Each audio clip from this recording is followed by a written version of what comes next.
Wait. Do you hear this? I'm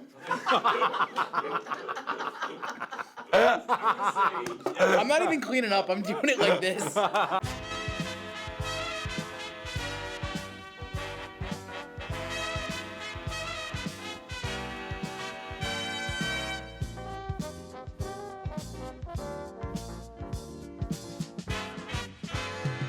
Welcome back to Drunken Movie Geeks. As always, I am Matt Swizzy.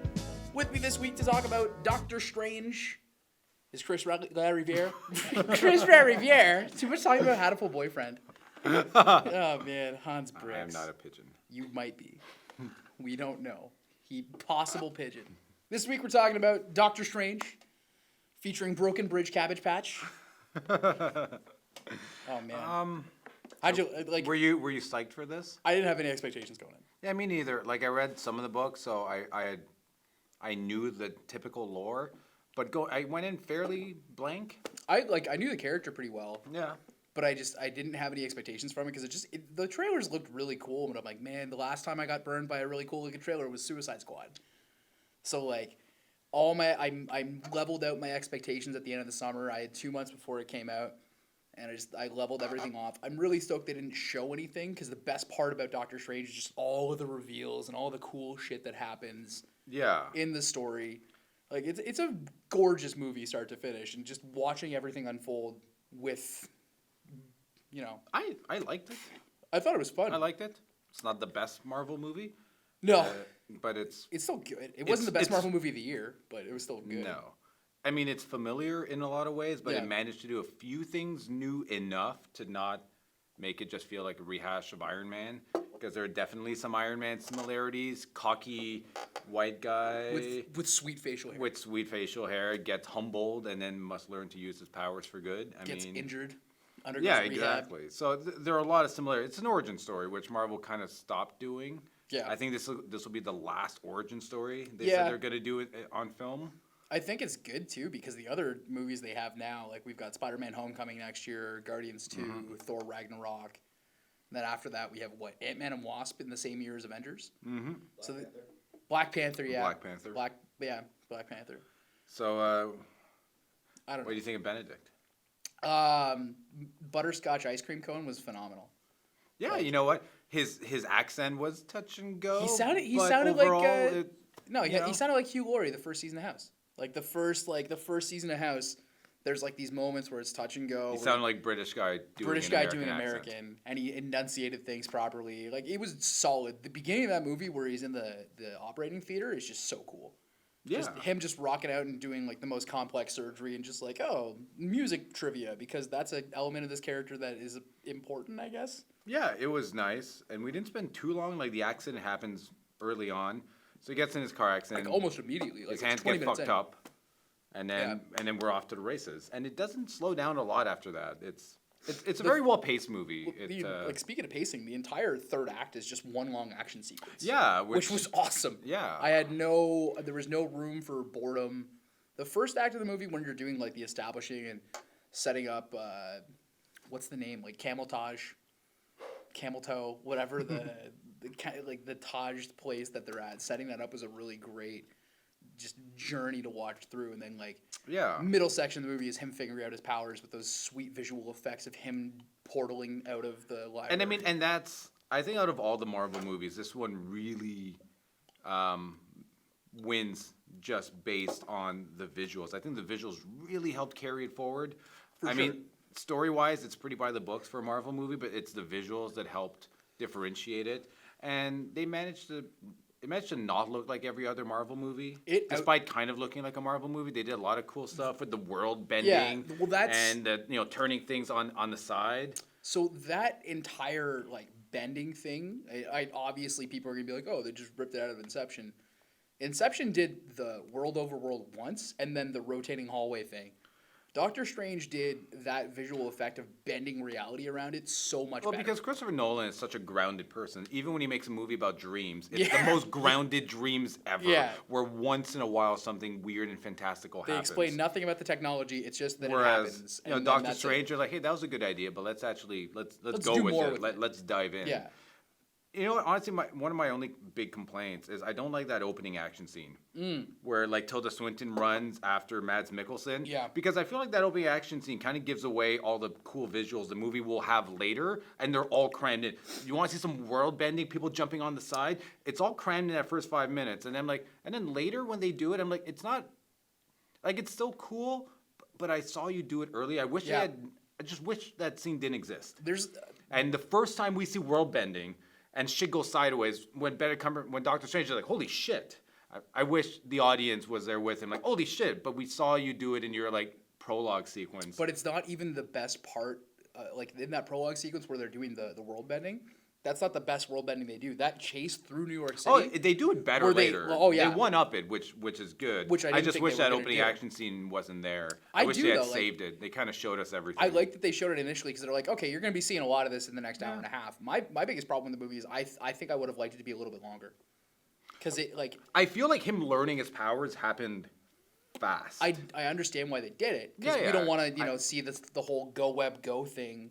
Every single time. How many training montages you need before you accept that he understands these powers? Yeah, and even still, when he's thrown into that middle action sequence, he doesn't really figure it out until it's too late. No, and I like that we get to see him even like the cape, which I loved. The cloak of levitation showing up, I was like, that's cool as fuck. And the way they used it, it really was like they gave it a personality.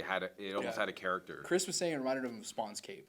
Yeah, just how it moved, except it actually had a personality. When it was like, no, do this, idiot. And it's like pulling him back one way. And that stuff was really fun. And again, that way we got to see him learning that stuff in the middle of an action scene. And it's like, oh, cool, he's learning it. And we see him, evolving. Yeah. And, I mean, the action's really fun. The action's great. It's honestly one of that middle action set piece when they go to New York and they're chasing each other. The chase sequence is my favorite part of the movie. Is one of the best Marvel set pieces. Oh, for sure. I'd rank it up there even with the airport fight in Civil War. Airport fight in Civil War, like it was a huge geek nut buster, and that's why I liked it so much because it was just everything that's been built up in the last 8 years of Marvel movies. Because it's been 2008 was Iron Man 1. And it was great. Yeah. It was fun. It's like even though Civil War the movie paused, so that for 20 minutes they can all fight, and then the movie resumed after. Which is awesome. I was okay with I'm that. fine with that. Doctor Strange, there's no pause really. It's just it goes and goes. No, and that's why the action scene's nice. You're still learning plot information, and there's still character growth happening within that action sequence. Sure. And I don't know. I thought it was really fun. This is also the first Marvel movie where the villain wasn't complete garbage. He's still undercooked. Thank God they have Mads Mikkelsen. Because he carried that it. dude is a god amongst men. Absolutely. And even though he was really undercooked, whenever he showed up, he was like, "This guy's awesome." I wish we saw a little more of him. You will. I wish him and Tilda Swinton had more stuff together. Yeah. As much as I sort of dislike flashbacks, I was almost craving a flashback to seeing Mads Mikkelsen as a student being taught by Tilda Swinton and maybe where the shift happens. And they could have used the Eye of Agamotto to do that in a cool way. Oh, he could have just rewinded. Or where he's learning how to rewind stuff. He can just stretch it and view a portal into the past. Yeah. There were a lot of things that I wish they would have gone even more comic booky with, because this honestly feels like the most comic book movie out of any Marvel movie recently because of the subject matter. And that's it's just fucking crazy, and it shouldn't work. It should be an abysmal failure. Yeah. But it's not. It's so much fun. And there's a sequence where, as he's getting into this, and Tilda Swinton shows him all of this stuff, right? Which is really cool. It's this really trippy scene. Yeah. And in 3D, really fun. Only movie I've seen in 3D where I've actually been so glad we paid the extra money for it. I generally avoid Marvel movies in 3D because they're slapped on, but this one was really... And the shaky cam action sequence, I didn't find a problem with that because this was all ranged magical combat. The 3D was really cool, but that sequence when, she throws him off and he's in... It's got such a cool 70s acid trip vibe. Oh, where he goes down the rabbit hole. Oh yeah, it's so fun. It's a really cool scene. Visually, this movie, I kind of want to rewatch it not in 3D so I can see how colorful it is. Because all of the colors popped through the 3D lenses. Even though the 3D was good, there were a few times when they get hand to hand, and I'm just I'm not exactly sure who hit who there. It got a little fast, and I'm sure it'll be clearer in 2D. For sure. But if you can't see it in theaters, I'd say see it in 3D. Because you're going to see it in 2D for the rest of your life afterwards. Go see it in 3D as soon as you possibly can. Or, it's at least, if you have a 3D capable TV, fucking find a 3D copy of it. It's so much fun. The only, weird magic thing, I don't like Harry Potter for one big reason. I think the magic system is stupid. the problem I had with the Doctor Strange portrayal is like the fanned out Dreamcatcher spells where she's using the blanket. They all look the exact same. That was a big complaint for me. I wanted to see more of the like the hand waving and like energy blasts with different like effects to them. But I get why they did. What did you think of the whole ring thing? Because that's a movie invention, The sling right? ring, yeah, that was totally different. That's a movie invention. I thought it was. I thought it was dumb. Yeah. I thought it was stupid. I was just like, you don't need a sling ring. You fucking say a thing and do the thing. Like, yeah, that's what you do. Yeah. You're the sorceress. But then you don't get that thing where like, oh no, I lost my sling ring. Yeah, but then again, if you're such a strong wizard, could you not just do it anyways? Yeah, you could, but they also like to get around. I lost the tool, like in the comics, like they just. But that's like Spider-Man running out of web. Yeah, running out of web fluid is now a problem again after 3 years of movies with it not. Movie-wise, this is Robert Downey Jr., wonderful actor in the Avengers. Samuel Jackson, amazing. This has got Tilda Swinton, Chiwetel Ejiofor, Benedict Cumberbatch, Mads Mikkelsen, Rachel McAdams. Like those, all 5 of those names are pretty big. 3 of them get consistently nominated for BAFTAs. Don't forget, especially Benjamin Bratt. Oh, Benjamin Bratt's in this. That's right, man. Oh yeah, he did the cripple flip so he could walk again. With what? It's so weird now to live in a world where they get these like amazing actors to do these like weird comic book sorcery movies. Like, well, it's okay. So on the note of like comic book actors or actors in comic book movies being award winning. J.K. Simmons was J. Jonah Jameson before. Then he went and did Whiplash and got... Now he won an Oscar. Massive... Like, he was in Oz first. Yeah. Won a ton of awards for that. And then he's like, fuck it, I'm going to go be borderline Hitler mustache magazine editor. And then he took some years off, did some serious films. And now he's back as, Commissioner Gordon. Yeah. And it's all because of money. And I think because comic book movies are getting a little bit more interesting, people are going to watch them. This, if you put the script down in front of somebody, they're like, "Hey, read this and figure out who you want." But like this cast is amazing. Would be like an Oscar bait movie. Like you could Oscar bait movie this cast, and it's amazing that they're just doing this kind of weird, silly comic book movie about a wizard, sorcerer, not a wizard, opening portals and reversing time. He doesn't use a wand. It's true, he does not. He casts spells from memory. Fuck Harry Potter. Fuck Harry Potter. Fucking. But it's amazing, and you know what? And everyone's so good in this. No, okay. Here's the only actor problem with me. Mads Mikkelsen, at some points, just didn't really feel like he was taking it super seriously, and it was after doing such a good job in the first half of the movie where he's like, "I am the menace." Now he's just like, "I'm gonna fucking mess with this building in China." Yeah. It felt like he was having fun with Beams are happening again. So one problem I find Marvel movies often have is their climactic action sequences usually, for the most part, not that good. They always blow their load in Act 2, right? They have their big Act 2 middle of Act 2, end of Act 2, yeah. Yeah, that's when they do their big set piece, and then their third act, their climax is like, I guess that was okay. Yeah, it's pretty boring. But I kind of like this one when they do the whole it's like... Dormammu, I've come to bargain. But it's like the opposite of doing Man of Steel. Like, they're reversing damage. They're not causing damage. Well, that was so when you see all of that damage reversing while they're fighting and shit's I was just like, oh, that's cool. This is the one. I don't think I've seen that before. This is the one Marvel movie where you have a character that is vastly overpowered compared to everybody else. Oh god. And they have arguably the biggest threat to the Marvel universe outside of Purple Glove Man, Thanos, and he trying to break through and take shit over. You have an extra dimensional being. Of godlike ability that he stops by annoying the fuck out of. Dormammu, I've come to bargain. That would have been the real Sorcerer Supreme of New York. Steven Strangeberg. No, that's too much. That would be fucking amazing. I'd watch the fuck out of that. Honest to God. Just casting spells and fucking spinning dreidels that just shoot beams out. What do you mean you can't go back to your dimension? Make that movie. Let's fucking crowdfund the shit out of that. So as much as I do like the climax in this movie, and it's a very Doctor Strange ending, which I like, when he gets him in a time loop and just basically annoys him. I'm like, that's such a weird Doctor Strange thing, and I love that he did it. But that villain was undercooked. Oh, for sure. It was kind of came out of nowhere. They had to use Dormammu, and I was saying to Chris, before the movie came out, I stayed spoiler free. He didn't. He got a little bit of the movie spoiled, and I was saying to him, they're going to use Dormammu, but I don't know at what level, because the guy still has to be a big enough threat, because Marvel has gotten really, really bad for using their main villain of the franchise, of that character in their first movie and killing them right away. Yeah. Or just writing them out of the film. Which they did again. Mads They Mikkelsen did it again in quotation marks. He doesn't obey by normal Marvel Cinematic Universe rules. You can bring people back with Doctor Strange. Like, it's entirely possible if you can rip somebody's soul out and send them on a... They're not going to bring Mads Mikkelsen back. I wish they would. Like, I wish Well, they would they've bring set him up- and Hugo Weaving just so they can have a chin-off with Josh Brolin. Like, who's got the most ridiculous prosthetics. It is a shame that they never brought back Hugo Weaving. Red Skull should not have been a one-movie villain. No, and neither should the Caecilius, which is... He's a third-tier villain in the comics that they use as a I'm okay with that. Oh, yeah. Malekith. No, Where okay. the fuck is my Malekith? Malekith the Accursed is fucking badass, and he looks cool as shit. Dan, pull up what that motherfucker looks like. He's half black and half white, like those guys in that Star Trek episode about racism. He looks so cool. He does.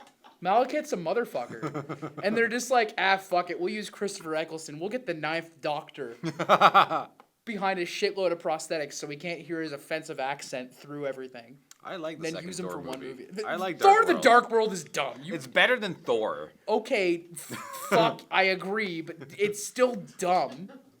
Like, it's so... And speaking of Thor, Doctor Strange and Thor... Yeah, he's gonna... Okay, so he's gonna be in Ragnarok. Like, that's a thing. Which I didn't know. How did you... Okay, think about this for a minute.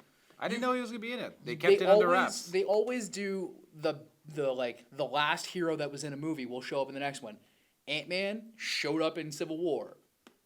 Like, yeah, but I didn't think he'd actually have a role in it. And again, we have no idea what kind of role he has. It might be like a one-scene cameo. I don't think it's going to be a one-scene cameo. But I don't know. That was cool. I think he's going to be in there as like the spiritual advisor for the hunt for Odin. Yeah. Because Loki fully knows where he is. He's just, or unless he lost the body, which would be the funniest shit ever. It's like, yeah, Thor, I cloaked Dad, and then also was Dad. And pretended to be him, and I forgot where I put him. And now I can't find Dad. Mom did the moving sale when we went from Asgard to Townhouse Asgard after he died, and I can't find where I put him. But that's cool. I want that to be a plot point. They downsized Asgard after Odin's death because they couldn't afford the old place. My mom's a nurse, and I asked her when I went to go see Doctor Strange, I'm like, hey, question for you. And she's like, yeah, what's up? I'm like, surgeons, God complex? Because my mom understands that I don't need to speak a full sentence. And she's like, oh yeah, surgeons are assholes. They're amazing life-saving people, but they're assholes. I'm like, cool. Then I went and saw Doctor Strange. I'm like, total dipshit. Amazing. And and what's nice about these Marvel movies, right, is that so much of the fun is seeing these characters come together, because you like most of them. And I want to see a scene where like Tony Stark and Rocket Raccoon and Doctor Strange all interact. Like, it'll be like it's gonna be the snarkiest 30 seconds. It would be. I just want to see that. I also just want to hear, like, I want to see that red carpet where you don't know who gets to walk out first in order of importance. It's always Robert Downey. Yeah, first. well, he's the franchise starter. Yeah. And then Chris Evans and Chris Pratt and Chris Hemsworth are all going to be in the back. Chris's all file in. The Chris Corral, like, just doing their thing. Jeremy Renner way at the back. Yeah, Jeremy Renner actually has to take like the subway to get to the premiere. They didn't send a limo for him. They're just like, fuck it, you can go. Scarlett Johansson's off somewhere being accused of whitewashing again. Actually, okay, that's one thing.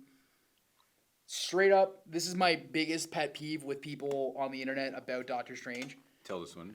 Yeah, she was great, and everyone's like, awesome. she's a Celtic sorceress that learned how to extend her life. And everyone's like, oh, well, the ancient one was Asian. Yeah, and Baron Mordo was a white guy, and he's a black dude. This is the entire reason that the ancient one It's so weird, right? Because they complain because they whitewash it from an Asian person to a white person. Right. But they went from a male to a female. So I'm like, so it's empowering for women, but not empowering But we for white people. also recast a white dude as a black dude because it literally doesn't matter. And the entire reason that Tilda Swinton was changed Mordo from... sounds more black than white anyways. Why does Mordo sound black? Because it sounds like murder because you're a fucking racist? It sounds like Mordor. It sounds like a voodoo name or something? That's like low-key a little bit racist, but that's really funny. No, it's not. And obviously they're setting him up It's like to saying be... Goldman sounds Jewish. Well, it does. I mean, that's not my fault, though. And then what did you think of the very obvious second credit sequence. So the mid-credit sequence. Oh, scene where is it like the Thor where it setup. sets him up for going and reclaiming the magic. And we're setting Chiwetel Ejiofor. Chiwetel Ejiofor. Nice. Yeah, see, it's That he'll be our villain. Are we gonna get a Doctor Strange too? I hope not. And I honestly, it's not that I don't want to see. They're not gonna bring him into Avengers. Yes, they are. Oh, yeah? Absolutely, they are. They need their heavy hitter to deal with. Well, Thanos needs minions, and he would be a minion. Thanos won't have minions. Thanos is gonna have like the other fuckers there. Like, Well, because they need people to punch. Who are these people all gonna punch? They It can't might just be punch Thanos. They might just hit him. No, He's big. no. You need He's very large. you need like mid-level bosses to fight before you You get to need the Thanos. mini bosses? Yeah, you need a mini boss. Yeah, you need That'll be Chiwetel Ejiofor. Chiwetel Ejiofor Yeah, And Loki. and and Loki. Loki. Well, that's the thing. Yeah. They're gonna assemble like the axes of evil. Basically, they're gonna have. I want Hugo Weaving in his large chin. He won't and come back cheekbones to though. come He, back. he said no. He said he wouldn't come back. Well, fuck you. Even though he'll contract- do 4 fucking Transformers movies where he gets to like be in a shitty toy commercial, but he won't come back for an amazing Please. franchise. A Transformers. He like does. Fuck you, He does Hugo 8 Weaving. hours. He does 8 hours in a booth and then cashes his Man. paycheck on the way out. Fuck that big four-headed, pointy-eared elf. Fuck that guy. He's coming back for Red Skull. 2.0. Contractually, though, apparently he's obligated, but because Yeah, he he's said he did not want to, about to get obligated to they're these like, nuts if he doesn't come we back. won't force you. But he is contractually obligated, so if they That's did want to rude. bring him back, they could. That's really rude. I feel the time's passed now. Like, if you're gonna bring the Red Skull back, it's too late now. I don't think so, It's like- not, you could bring him back and it would be especially with him saying he wouldn't do it. Yeah. That's like Yeah, Chris maybe. Evans saying he was done after fucking. And then they're like, but what if money? And Marvel's like, because we got a shitload of that, you blonde fuck. Would you like an island, Yeah. sir? How does a new scientific element strike you? It's worth its weight in gold, literally. But like, So where do you rank Doctor Strange in the Marvel movies? okay, so like obviously the best one so far is Civil War, and then right after that is Winter Soldier. And Then that's Avengers, then Avengers 1, then Iron Man 3. Iron Man 2. What? The top 3 is where after that we get different, but those are the top 3. Doctor Strange for me, and like in terms of just pure filmmaking and in terms of how it's scored, it is a better movie than almost every other Marvel movie. Like Doctor Strange is a movie that on paper is very middle of the pack, but I feel like the filmmaking elevated it. Absolutely. Like this is where, and Scott Derrickson, he's a horror guy, the director. He He comes is. from horror movies. He did The Exorcism of Emily Rose. He did Sinister. Which was And great. I like Sinister, and Sinister's super good. I love seeing these horror guys stepping up, and this is a case where the filmmakers definitely elevated the material. For sure. Because on paper, this movie is like it's fine, but it's very middle of the road. Some of the humor On paper, this lands. movie sounds Some like of the a- humor doesn't land. This movie sounds like a Harry Potter ripoff if you Yeah. don't know your comics. Yeah, it's like Iron Man and Harry Potter. It's exactly it. together. Like a super smart guy learns magic in Yeah. New York. But Um, like on paper, yeah, it sounds like shit. But when you watch it, you're like, oh, okay, so this was made well. It was shot well. The music use in this movie is great. They play a tune at the end over the credits, like this again, super 70s, like trippy Yeah. acid rock song. Yeah. And I'm kind of like, man, I wish this was a So, score. I Mike, wish they had used that during Here's the movie you know why that sounded super 70s? because it was. Well, no, it's because Michael Giacchino, the guy that did Mm-hmm. the score, also did the score for Star Trek, and it is super, super, super similar. Like if you listen to the score for this, you listen to the score for the new Star Trek movie, they're very, very, very similar. You can overlay them together. You and can. they sound like the same song. And I listen like I saw people complaining about the score before I saw the movie, and like it was hard staying spoiler free up until day of release, but I managed to do it. But the only thing that got ruined for me was the music, and they're like the music involved in the movie is great. I'm like, all right, let's give it a shot. So I listened to the score and I'm like, huh. This sounds like a sped up version of the new Star Trek. Maybe theme that's why I like with, the score. with sitars. Because generally Marvel movies have shitty scores. Like I never come out of there remembering the music at all. I mean, like the overall for this movie is like I don't want to give it an out of 10, but it's probably the one. If you're not gonna watch Civil War, and you're not gonna watch Deadpool, if this is the one movie you watch Marvel wise this year, it's not a bad pick. Like, Because it's- unlike Civil War, which you need to have seen a lot of the other movies, You you can can drop watch into this Doctor completely Strange blind. having never seen Yeah. a Marvel movie, and you'll get everything, and that's nice. It's so nice that they do you'll that. have fun too. Like It's a fun movie. The action's good. The visuals are cool. See it on a big screen, and the humor's it's hit and go. They don't all land. Touch but and go. touch and go. So French. So It's eat and go. it's I had 2-3 beer with my bud at front. La bête 50, Calais. I No, see. the humor was like, yes, it was hit or miss. But overall, like, it's not this. It's a fun time. It's not a dumb quip fest No, like no, the no, Avengers no. movies are. It's good. It's a fun time at the movies. I don't know why that makes me laugh. Your mom- I your- enjoyed myself. Your mom will enjoy this movie. You don't tell me what my mom will enjoy.